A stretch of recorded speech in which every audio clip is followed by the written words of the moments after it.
we expect copper demand to increase to about 28.5 million tonnes by 2030, adding around an incremental 5 million tonnes above today, and sort of broader economic growth coupled.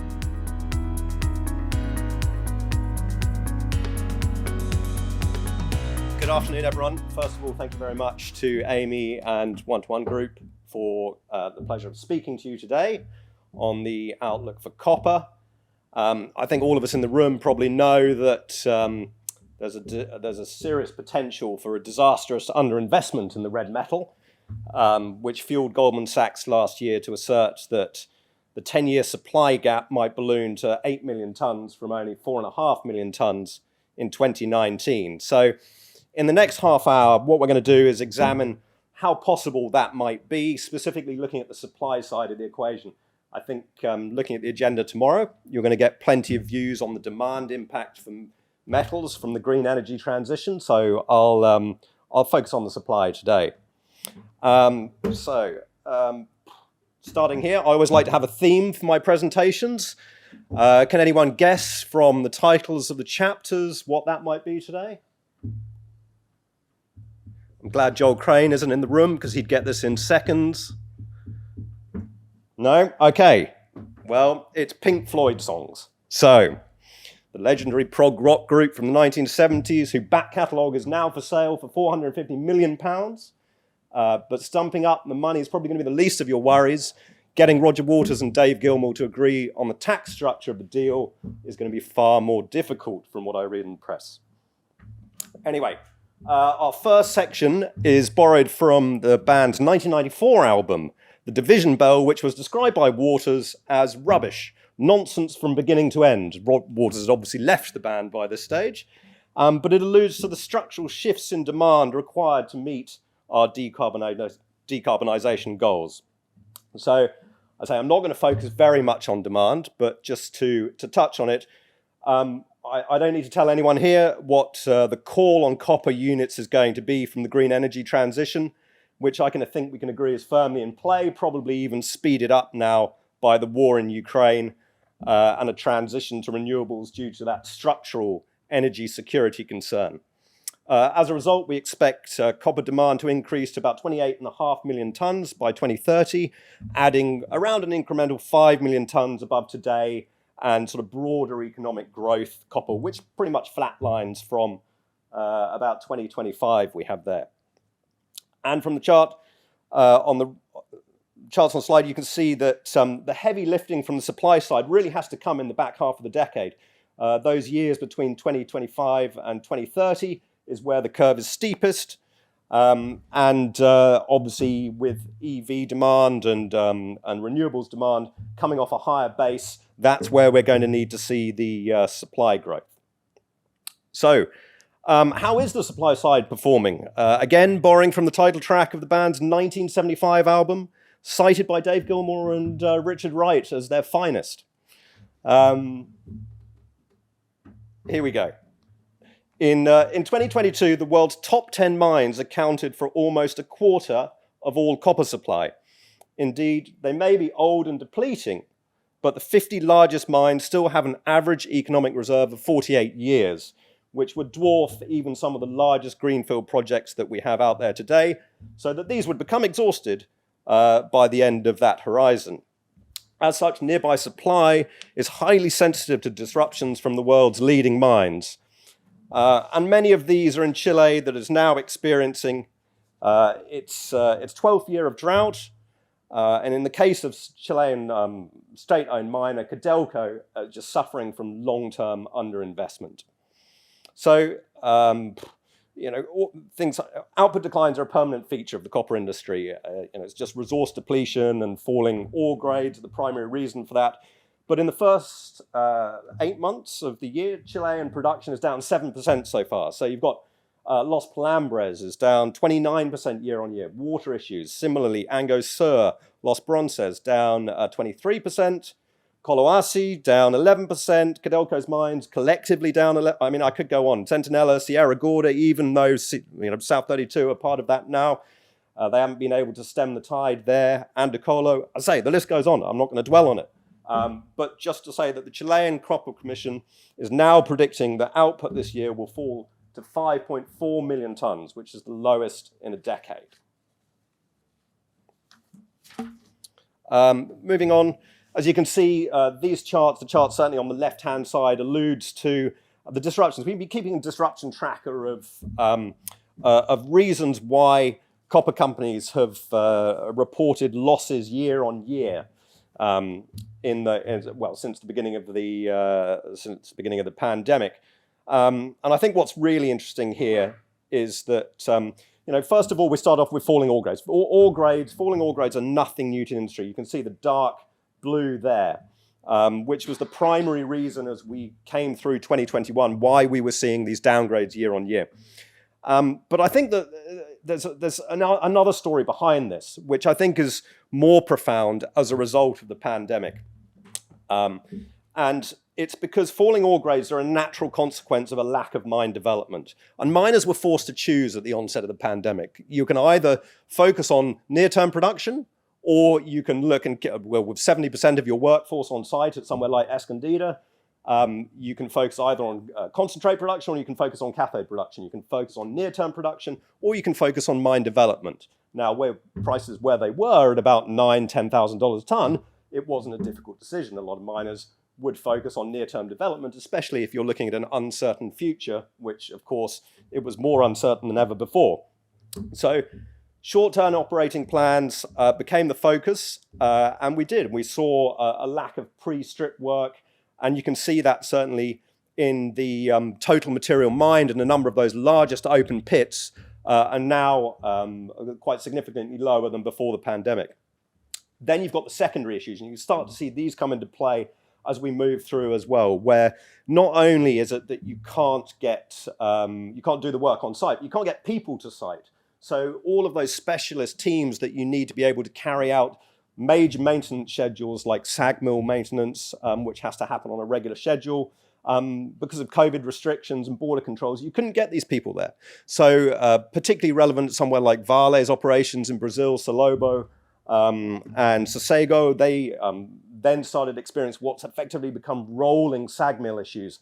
And they've actually had to delay their maintenance, I think, until Q4 this year, which was originally scheduled for the first quarter. So we've got all of those delays. And then now we've also got this snowballing social unrest that we're beginning to see not only in Peru, Escondida even, in the last round of quarterly reports cited local protests as a reason for underperformance. But of course, it's primarily in Peru. The mining camps that we're very familiar with, Los Bronces, and then also Southern Copper's Cuajone mine, which were declared national emergency zones back in sort of the second quarter of this year. So as I say, losses have snowballed. Losses are increasing as a result of the pandemic, not decreasing, if you start to look at those secondary factors. And of course, while we talked about the world's top 50 mines as well being responsible for a quarter of copper production, many of those are located in South America. And from the, I don't know what you even call that chart on the right-hand side, but the sort of area chart, you can see that a lot of the disruptions that we've noticed in South America, it's obviously a feature of the fact that a lot of the mines are located there, but there does seem to be a disproportionate, disruptions that have been on the continent. Looking at new mine projects, again, we see a similar risk profile. All of the, or a lot of the tonnage that we expect to see in the immediate term is highly leveraged to a small number of tier one projects. And look, these have actually, if you look at, say, Quebrada Blanca, pretty good project development, pretty much built now, does face, I think, a few issues in terms of, I think it's been pushed back maybe by a quarter, but a quarter is nothing in these sort of timescales. One that's fallen off the end there is Anglo-American's Quellaveco, which again was delivered this year. Both QB2 and Quellaveco were approved by boards back in 2018. So that gives you an idea of the time frame that we're dealing with here. So these are entering back end of 2022, 23. approved in 2018. I think QB2 was actually even went through its environmental permitting back in 2014. So if we're going to have tons that come in before the end of the decade to meet that green energy transition demand, those projects that you see in the lighter blue and the mid blue, they're going to have to start being approved pretty soon in order to meet those sort of deadlines.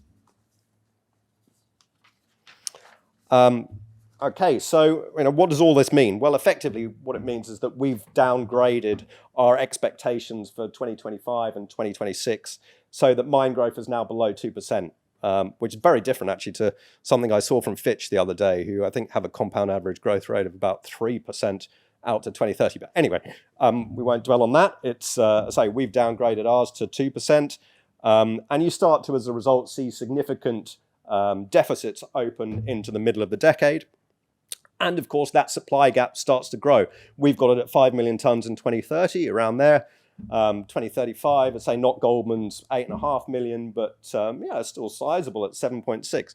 What I would say is be careful when people talk about supply gaps. They're a theoretical construct. They never emerge. They never materialize. It's because through the passage of time, your committed mines and your operating mines always deplete. As I say, just naturally, you mine out the best parts, the most mineralized parts of the ore body, and of course, then you're into lower grades, so on and so forth. So you would, the existing mines always fall off. The committed projects, yes, okay, they need to come through to be able to replace lost tonnages, so to speak. But also, it's worth remembering that mines are permitted and given approval throughout the price cycle. It's just that high prices actually help that process speed up. When we were at $6,000 a ton, QB2 and Quellaveco both were approved. When it was even at $5,000 a ton, Turquoise Hill pulled the trigger on the OU Tolgor expansion. There are reasons why that needed to happen that go beyond simple economics of looking at the copper price and working out what the NPV of the project is. And then, of course, one of the things that really contributes, especially in the high part of the cycle, that is almost sort of unseen a lot of the time, is that you have the extensions, mine life extensions with higher prices. You go in, obviously, look at the cutoff grade of the reserve, and then you can usually eke out a few extra quarters in order to be able to take advantage of that price cycle. So Sandfire, De Grasse's, unfortunately, I think they told us last time that it would have finished last month. Simply just one of those ones that there's just not enough high grade ore left in there. But you can see, for example, Rio Tinto's South Wall project at Kennecott. That has the potential to deliver significant tons. It's a $2.4 billion project for maybe an extra 1 million tons of payable copper between 2026 and 2032. Decent volumes, and that, as I say, that's what we expect to start seeing come through as that supply gap opens up. Of course, there's a natural reaction there where supply gap means that if you don't have the copper, you have to find something else to use, and so therefore there's thrifting and substitution, and also then a price response which incentivizes the delivery of new mines as well. So, as I say, just be a little bit careful of the supply gap. So when I, for example, put in probable mines on top of existing and committed mines, then I would have more than sufficient copper metal to be able to satisfy our green energy transition through to about 2035. But, okay, so why in that scenario should I be concerned? Again, okay, borrowing from this time, 1987's album, A Momentary Lapse of Reason, described by Roger Waters again, as a clever forgery. The songs are poor in general. Waters, by this stage, really had a problem with the rest of the members of Pink Floyd. Okay, so I think a fantastic example of how it's still possible to develop large-scale, long-life, greenfield mines is Ivanhoe's Kamoa-Kakula. It really is the poster child of the copper industry at this moment. Ramp-up has been almost seamless and has led Ivanhoe to commit to a debottlenecking project that will expand on-site processing by another 20%, and then a phase 3 expansion that will I think expanded, see production go to about 600,000 tons, probably making it the third biggest mine in the world after Escondida and Grasberg.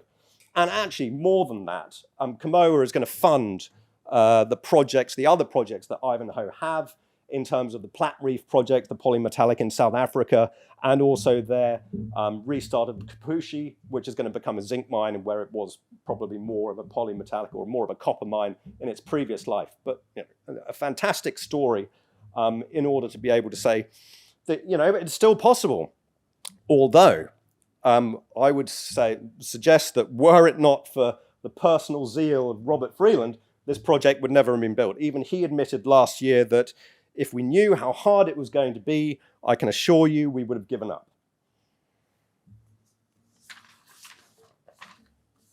And I suppose one other thing to mention about Kamoa is that, yes, it's a great success story, but it's not without its small issues. Copper content's very high, sulfur content very low, which means for the smelting community, they have issues both financing parcels and also blending that down to be able to take it into a lot of the smelters in China. So it has disrupted trade flows. Also, I think at one stage there were reports of the crossing on the DRC, shipping that concentrate out before the smelters built in a couple of years' time, being as long as 70 kilometers. So, I say, large-scale projects, large-scale problems. But, unfortunately, Kamoa stands out in their chart on the right-hand side as well for its sheer scale compared to the other projects that have been delivered. And really there, Spence is almost, yes, it looks like it's made leaps and bounds from in the last couple of years, but, that came from a pretty underwhelming first-year delivery. Anyway, looking at other jurisdictions, in Africa, Africa, say Kamoa, Africa actually has the best record of project delivery over the last decade. Before Kamoa, there was Kinsevere, Lualabe, Sentinel. These were all, pretty decent-sized projects.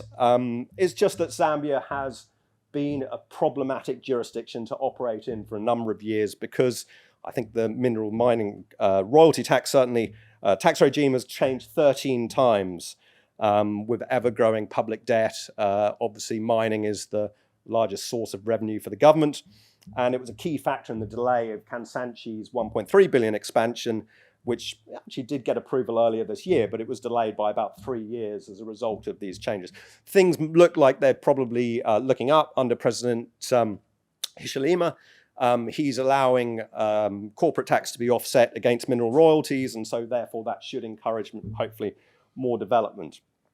But looking at, again, another jurisdiction, Russia, greenfield projects have been delayed in response. It's not actually a financing issue, which is what we thought initially would probably be the case. That a lot of them are able to self-finance within Russia. It's actually more of a software issue. So, for example, the Erdogan project, Metso signed up to deliver a $200 million concentrate and hydro plant. That was delivered in 2020. It operates with Western software. Now, actually, it's the base behind that is ThyssenKrupp's hardware, and they've said that they're no longer exporting to Russia, as many European companies are. And so, we have to push back projects like that in the expectation that, yes, they might be able to substitute with Chinese, possibly Indian software, but it's going to take time and it's going to cause delays.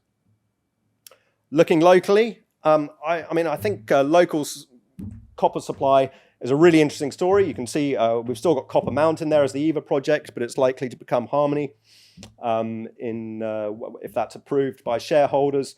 Oz Minerals West Musgrave just been given approval. Obviously, there's a lot going on in that space, but a really interesting project. If you do get a chance to look through the feasibility study, some innovative techniques or innovative equipment there, vertical roller mills, not really used in copper mining very often, but designed in order to be able to run off a renewable batch energy system in order to be able to, say, conduct batch processing rather than having mining equipment running 24/7. So a really interesting one to go and have a look at. But the problem, I think, is here, there's a couple of things. Wiener's really the only one that is owned by a tier one miner in Rio Tinto. And then otherwise, these projects are reasonably small. It's not that they're not good projects. It's just that if we're going to meet the 5 million tons that we need, it's unlikely that it's going to come from, I say, projects that are of this size.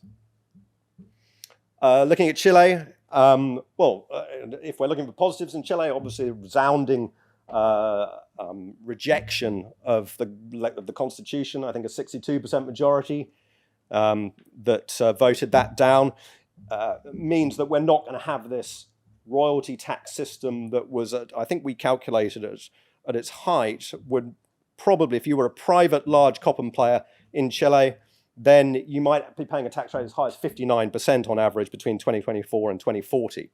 So, hugely prohibitive for any company to think about paying those sort of tax rates, even the largest operators who are already incumbent there. We think that, certainly the voting down the new constitution is going to make it very difficult to carry out those tax reforms that President Boric's leftist government was looking at. At the same time, it's becoming harder to get environmental permits. Again, in Anglo-American, they had their pretty small-scale El Soldado mine life project was rejected recently, and that comes on the back of the rejection of the larger Los Bronces upgrade, which is probably necessary to keep that mine going, even though it's a big one, but don't quote me on that. And data from this is data from Chile's environmental authorities suggests that environmental approvals are becoming more challenging, certainly in this decade compared to last. And actually, if you just look at that chart on the right-hand side, you can see they're thinning out. We're just simply not getting the same number of projects that are even being put before these bodies in order to be able to seek approval. All right, our final segment, track 15 from The Wall, echoing Chief Protagonist Pink's increasingly desperate pleas to end his self-imposed exile from society. Not quite as dramatic as that, I wouldn't say, but anyway. So we need new large-scale projects. We just can't expect the existing cohort of Tier 1 mines to reverse the passage of time. But the problem is, as an industry, we're just not very good at delivering those types of projects. This is back in the depths of history from 2012, the project pipeline. And to look at just a couple of those. Okay, the Collahuasi expansion, for example, in the pipeline since 2011. PFS is done there to take production to 1 million tons, cancelled in 2015, reinvigorated in 2018 using a staged approach for 4th and 5th milling lines, but requires a new environmental impact study and is now not expected to go through that process until 2024. Elsewhere, Anyak was discovered in the 1970s up there in Afghanistan, owned by Jiangxi Copper since 2008, so good strong hand in terms of ownership, but yet they haven't been able to make any real progress that we're aware of, given that they've had to face things like unexploded ammunition, war debris, rocket attacks, even the execution of workers. So we've heard that they're in talks with the Taliban government, but it's a long bow to think that that's really going to make headway soon. Similarly, Olympic Dam's open pit obviously is ancient history. And then El Arco in Mexico, or in Baja Peninsula, comes with a massive heavy infrastructure load to a remote location. Frida River is $8 billion up there in PNG for only 175 KT a year. So huge numbers for that sort of capacity. And well, if there was one slide that I think probably sums it up best, it's this one. Harking back to the conversation we just had a minute ago about ESG factors. Look, it's nice to think that we can talk to the local native communities and come to an agreement and to be able to satisfy ESG concerns, but sometimes it's just simply not possible. You can ask a number of companies, certainly one I know very well in the Yukon, and they've been doing all the right things for a number of years, and yet they're still, in extended negotiations. So it's tricky, it's tough. There's no getting away from that. And as you can see in the pie chart there, of course, ESG is now playing a much more prominent role than in eras in the past. And it's not just in new jurisdictions. As I say, it's in Chile, it's in the established mining camps as well. So Andina's 244 expansion was withdrawn due to similar water resource issues that faces Los Bronces. In the Philippines, Tampacan is a non-starter. There's a ban on open pit mining in the Philippines. So, and successes, as I say, like QB2. QB2 went through the environmental permitting back in 2014 and has been a project that's been in the pipeline for many years. Only serves to quantify what we know is true. It's becoming harder to get new tons out of the ground. I don't think we'll spend too much time on this. It just makes boards more cautious, demanding higher returns. The easiest investments have already been and gone to a certain extent. And then, again, running this comparison between a decade ago and today, the composition of the pipeline, we believe that this is why this cycle really carries elevated delivery risk in terms of meeting that supply gap, is because not only do we have more projects now classified as greenfield, but we also have them at an earlier stage of development as possible, so 50% greenfield possible. And if we just flick back a couple of slides, you can see the blue there is undeveloped projects. So undeveloped from both greenfields or grindfelds and possible. It's really difficult. It's really difficult to make those projects happen, and those in effect are the ones that we're relying on from here. So to fill the supply gap, the industry needs more tier one projects. These make up 12% of the pipeline, but about 44% of potential capacity. But not a lot of them just aren't making progress. You've got projects like La Granja and Panancia San Carlos, for example, where the owners have been focused on other projects. There's only so much you can do with even with a leading senior executive team. Their time needs to be well spent in order to be able to get these things happening. If you spread yourself too thin, simply inertia takes over, and might have seen that firsthand on a couple of occasions. And then additionally, we've got projects like Resolution, which within 2 days of Joe Biden taking office, he cancelled the EIS for that project up in the US, a massive project. Pebble in Alaska. I mean, we've had to downgrade these because they've been around forever. We know they're there, but with the ESG hurdles that we see today, it's really difficult to think that they're ever going to get developed. Anyway, to our last slide. And so what we would hope is that what we're in at the moment is a momentary lapse of reason for the real aficionados out there. And instead, what we need is money. It's not a crime when it comes to the copper industry. While we're wary of adopting a this time is different viewpoint in the face of such consistent historical precedent that the supply gap indeed closes to meet demand, we see that there's the risk of a miss is greater at this time than in any era in the past, and not least, as I say, because of these ESG concerns. Thank you very much.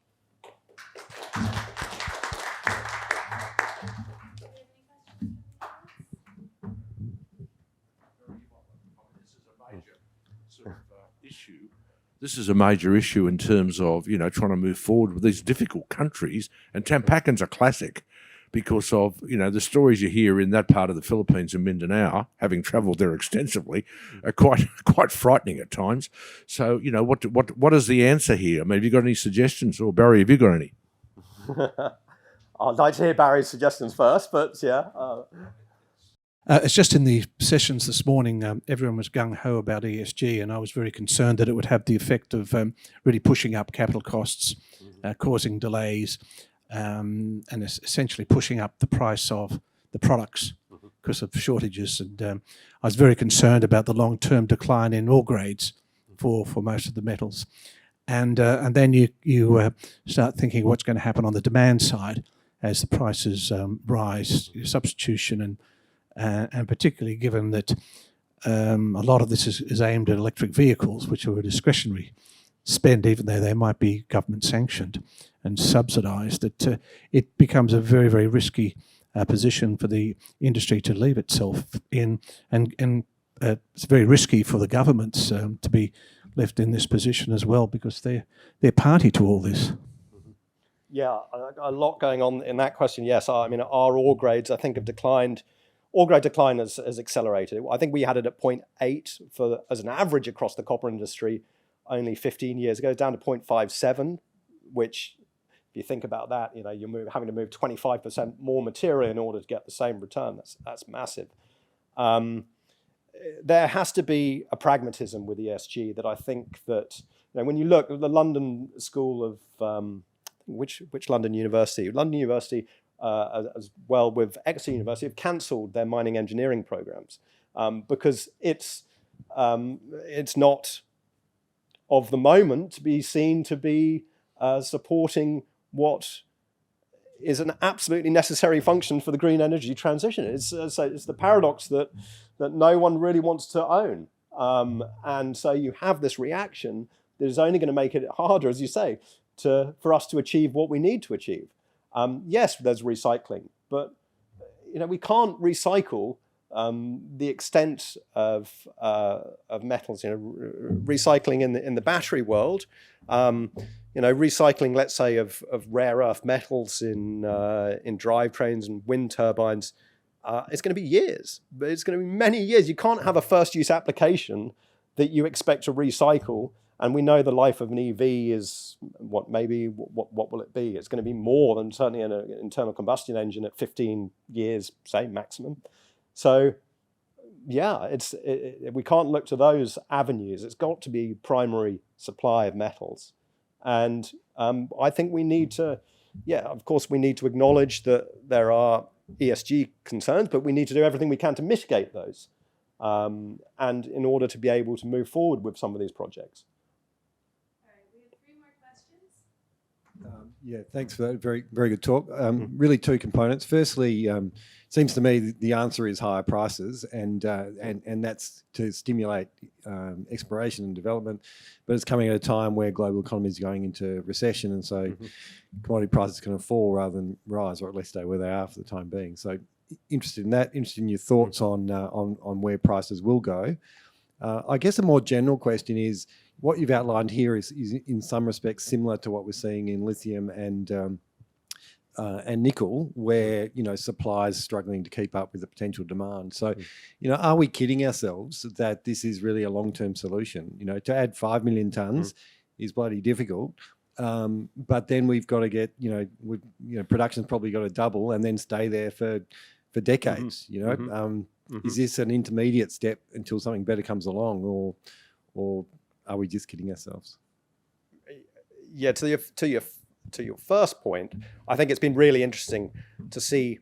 While I talked about inertia in the copper pipeline, like speaking to people of sort of generally my view was, zinc's just not as good a story. It's not a direct input into a lot of the, let's say, the new technologies. It should not be a growth story that you would expect to have moved forward. In the last 6 months, there's been a huge amount of progress in the zinc pipeline. And I think that's simply because all of those the updated reserve and resource statements that have been delayed by COVID have been almost sort of unleashed in a wave.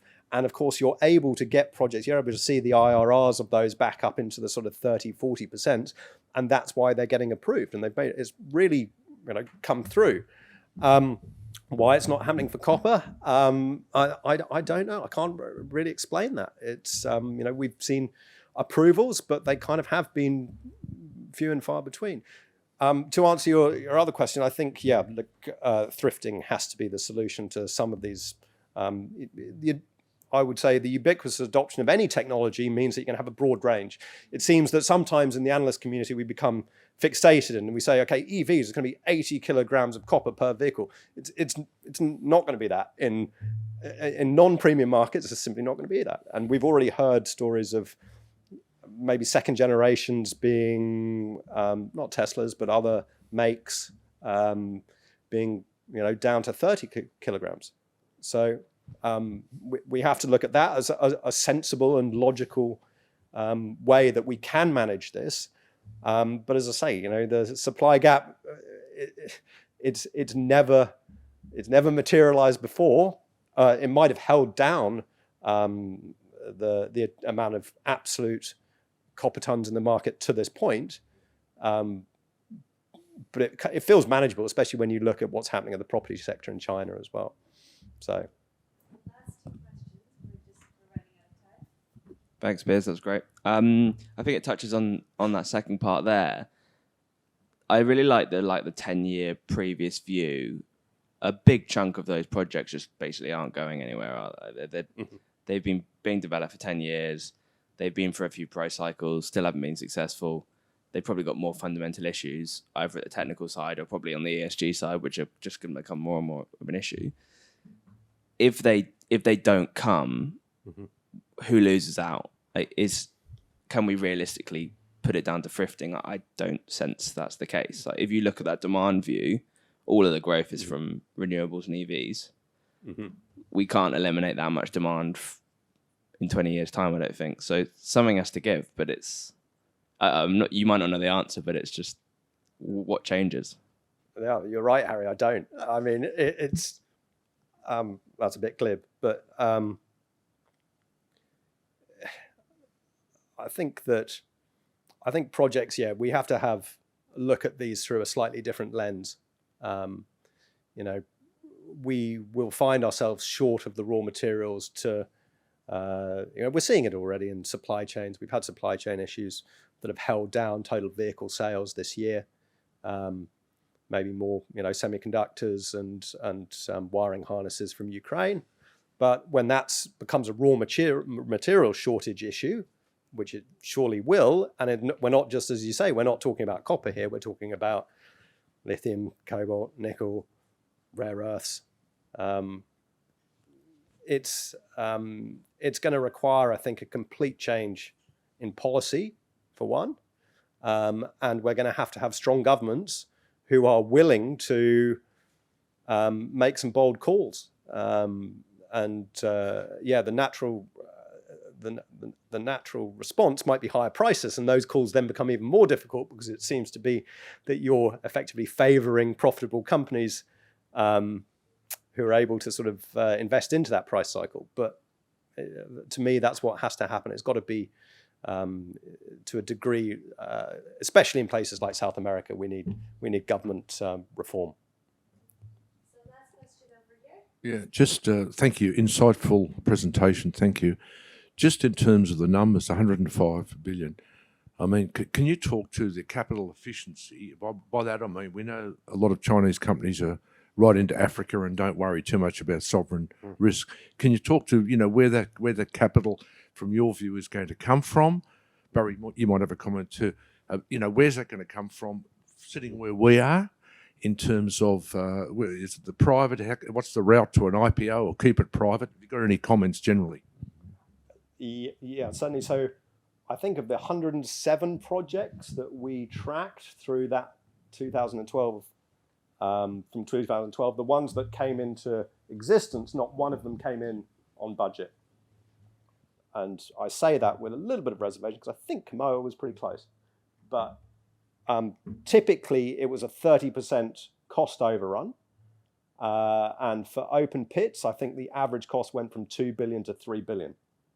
So, and developing it now, if you've got a feasibility study from a year ago, I think you can probably add 20% to that. So, at least, regardless of jurisdiction, almost. Yeah. I'm not a big equities guy, so there are other people far more qualified than me. But the mining companies are making good money.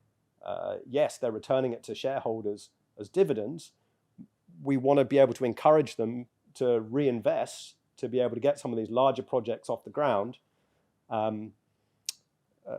JV structures are very popular as a result of selling down that risk in order to be able to get it done. But these are big decisions. And companies have been burnt before. The large, major miners have been through these cycles and had bad experiences with projects, which I think still haunt some of those executive teams, one or two. And then there are, the incumbents who take note of those executives who are no longer around because of the decisions they made in the last price cycle. So, look, you never want to say people generally do the right thing and want to do the right thing by shareholders, but it's just the elevated risk that we see, certainly on those large projects, and the potential for massive cost overruns. And that's not just copper, that's mining at the moment. Thank you again. Thanks, Amy.